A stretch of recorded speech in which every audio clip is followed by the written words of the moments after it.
সম্মানিত খামারি ভাইরা আসসালামু আলাইকুম। দেখতে পাচ্ছেন আমার গ্যামার ভুঁই। আমি যতটুকু গ্যামা লাগিয়েছি এই গ্যামায় আমার পোষাচ্ছে না, আমি আরও জমি বাড়াতে চাচ্ছি।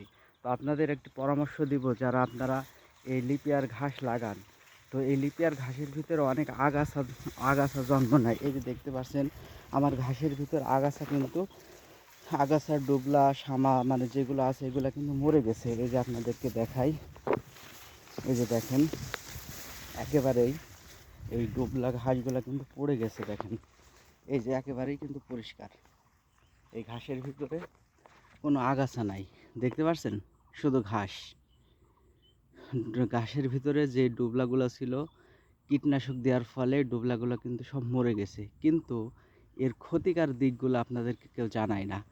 আমি আজকে এই ক্ষতিকারক দিকগুলো আপনাদেরকে বলবো।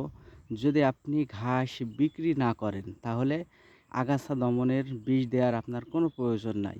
আর আর যদি আপনি বিক্রি করেন তাহলে আপনি আগাছা দিতে পারেন। আগাছা মানে ডুবলা বা এই ঘাসের ভিতরে যে সমস্ত ঘাসগুলো জন্ম নেয় সেগুলোকে মারার জন্য আপনি দিতে পারেন। আর যদি শুধু আপনার বিক্রি করার উদ্দেশ্য না থাকে, শুধু খামারের জন্য যদি থাকেন, তাহলে কোনো বিষ দেওয়ার দরকার নাই। তাহলে আপনি এই যে এই ঘাসগুলা দেখেন, এই যে নরমাল, কারণ কি বিষ প্রয়োগ করেছি, এদের কিন্তু একটু ক্ষতি হয়েছে। এজন্য আপনাদেরকে আমি বলবো, যদি আপনারা শুধু খামারের জন্য ঘাস করেন তাহলে আগাছা দমনের কোনো কীটনাশক দেওয়ার দরকার নাই, তাহলে আপনি ফলন বেশি পাবেন। এর ভিতরে যেই ঘাসটা হবে এটা দিয়েই আপনার অনেকটা উপকারে আসবে। এজন্য কীটনাশক দেওয়া থেকে বিরত থাকেন। সকলকে ধন্যবাদ। আসসালামু আলাইকুম।